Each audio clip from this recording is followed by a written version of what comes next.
What's up, everyone? It's Adam from Market Chameleon. I just wanted to give you a quick run through on how to use our option chain. So if you are on the home screen or any screen in Market Chameleon, you can click on any stock. I'm going to click on HEP right here, and then it brings you to the HEP summary page.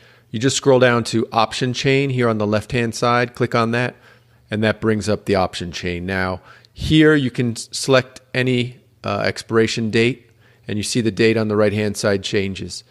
E stands for earnings, and you see the D here. Sometimes you'll see D, that's dividends. That's the date of the dividends.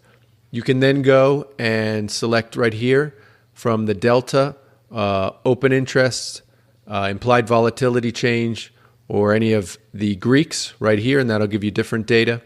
And that's basically it. It's super easy, and it can be done for any stock. So I'll just click on Apple here, and you see Apple just brings up all new fresh data to use in your trading. All right, have a great day, everyone.